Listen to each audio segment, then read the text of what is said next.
Հայաստանում այսօր եւ երեկ հավաքվել էին մարդիկ, որոնք իրենց համարում են մարդու իրավունքների, քրիստոնյա դեմոկրատական արժեքների ջատագովներ եւ պահապաններ։ Բարով եք եկել Հայաստան, մի երկիր, որտեղ կա 50-ից ավել քաղաքապետարան, որտեղ իշխանություն կոչեցյալները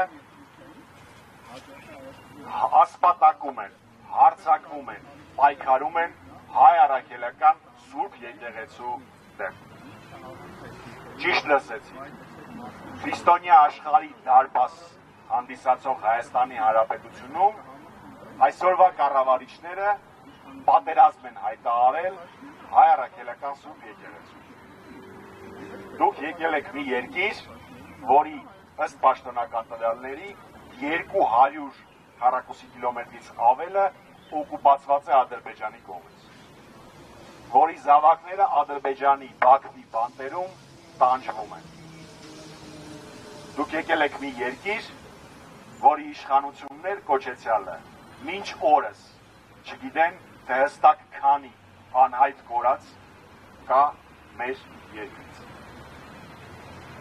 Մենք բացարձակ հույս չունենք, որ կառավարիչները դրա մասին խոսեն։ Կառավարիչները նույնիսկ չեն խոսում, երբ Ադրբեջանի նախագահը Բաքվից այստեղ տեսակապով հացաթա է տալիս։ Բայց դուք միշտ խոսել եք այդ արժեքների մասին։ Հիմա դուք պետք է որոշեք։ Դուք ավելի շատ ծառայում եք աշխարհաքաղաքական շահերին, թե իրական արժեքներին ու ձեր իսկ պաշտպանած գաղափարներին։ Հայաստանի Հանրապետությունում ձեզ ուրախ են տեսնել, բայց ուրախ չեն տեսնել որպես Փաշինյանի նախընտրական շոուի մի մաս։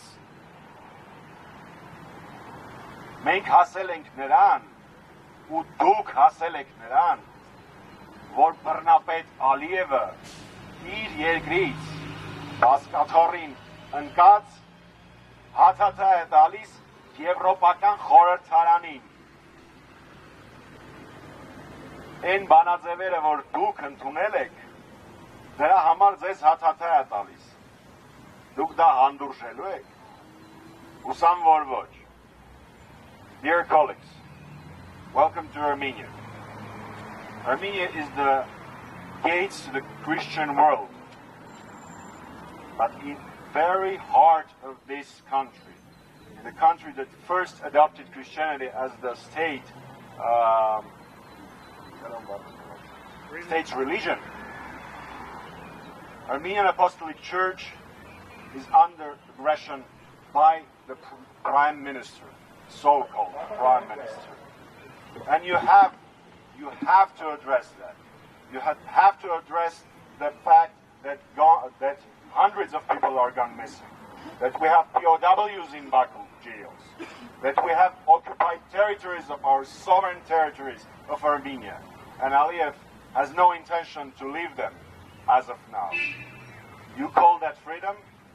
You call that rule of law? You call that democracy? You dare to call that peace? I haven't ever heard of peace like that. Tell about the democracy to the relatives of more than 50 political prisoners in our country.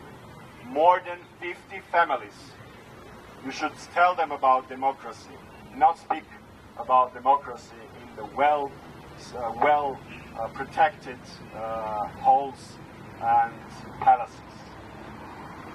So we are here to say that there is no democracy in our country. There are political prisoners in our country. There are POWs in Baku. There are people gone missing. Armenian sovereign territories are occupied, and we are demanding freedom, freedom, freedom,